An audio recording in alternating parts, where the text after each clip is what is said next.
Hey! What's up mga kasalamin? At magandang umaga sa inyo.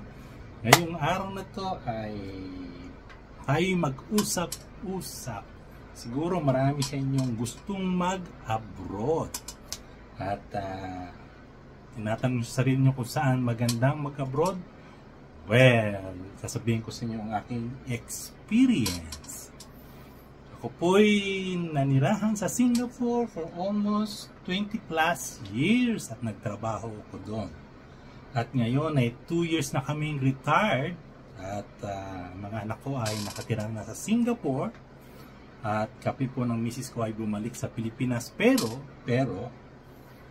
pabalik-balik na kami doon tulad nitong susunod na mga linggo. Kami po'y magbabakasyon sa Singapore para bisitahin namin ang mga anak. Ang tanong, masarap bang manirahan sa Singapore?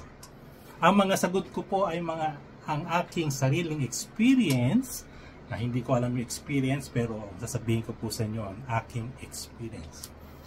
Ang sagot ko po ay, oo, masarap manirahan sa Singapore. Kapag may trabaho ka. Bakit kamo?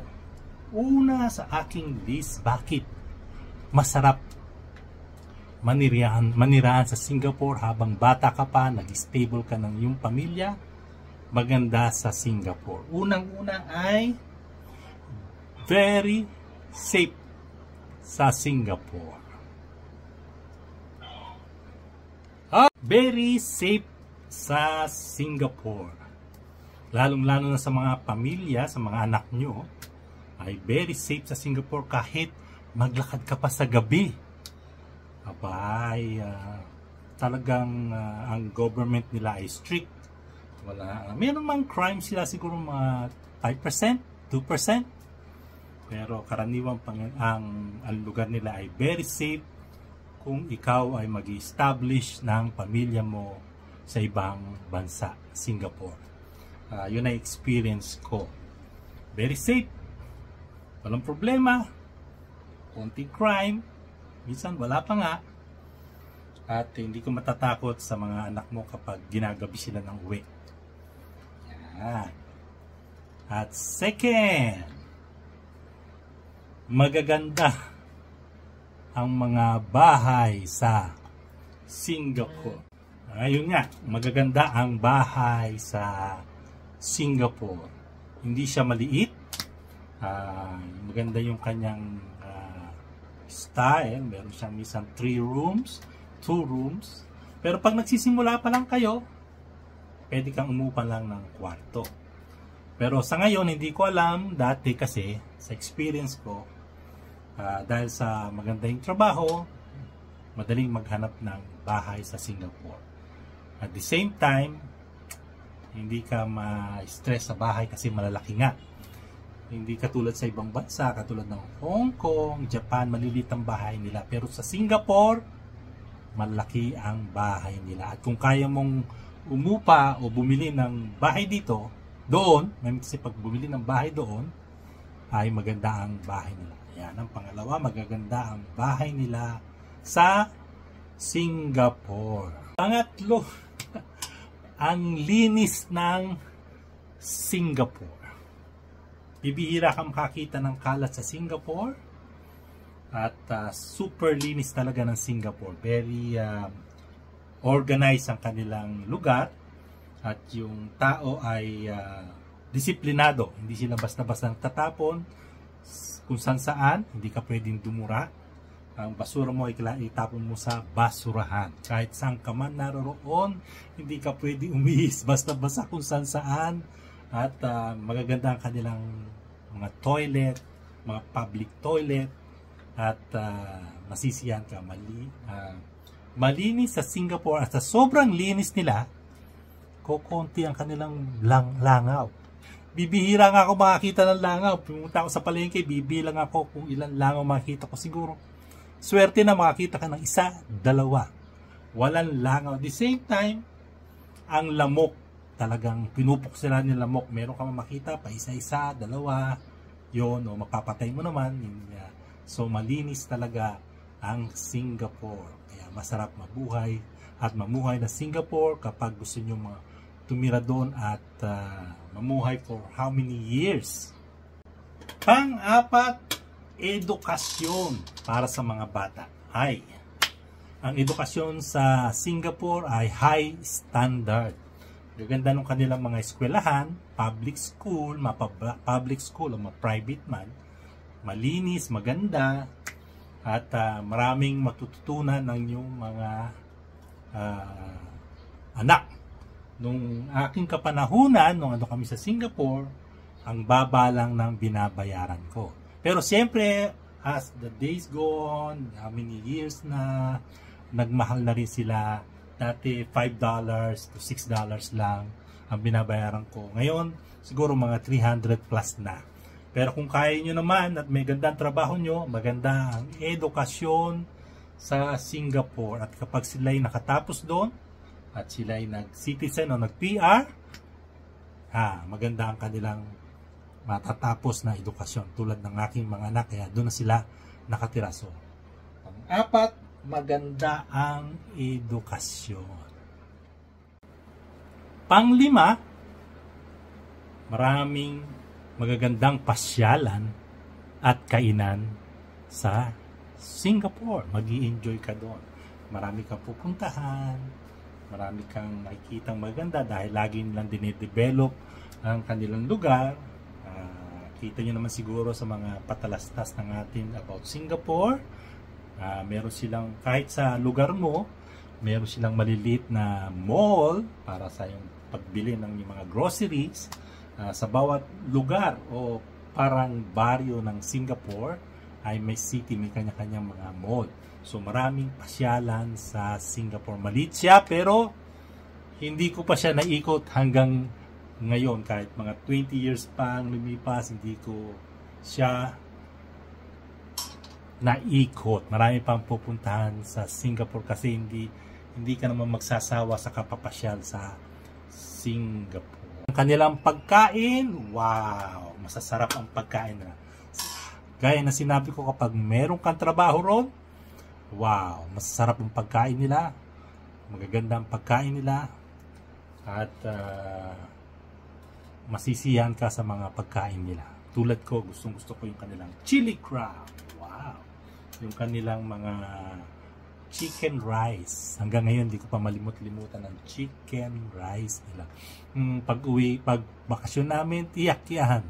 Kain tayo ng chicken rice at i-vlog ko ulit ang chicken rice. Pang-anim, transportation. Hindi problema ang transportation sa Singapore. Hanggang ngayon pa nga, dinedevelop nila ang kanilang train.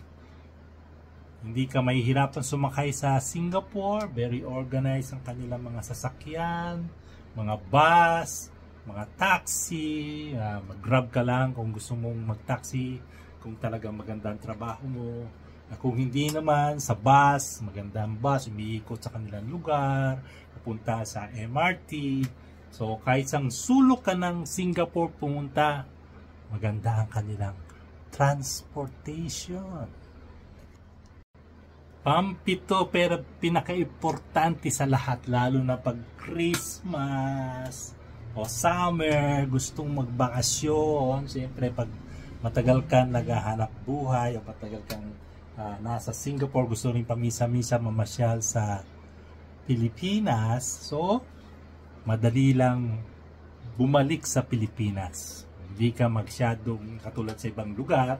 Sa Canada, ilang oras ang biyahe, samantalang Singapore to Pilipinas ay 3.5 hours lang ang biyahe.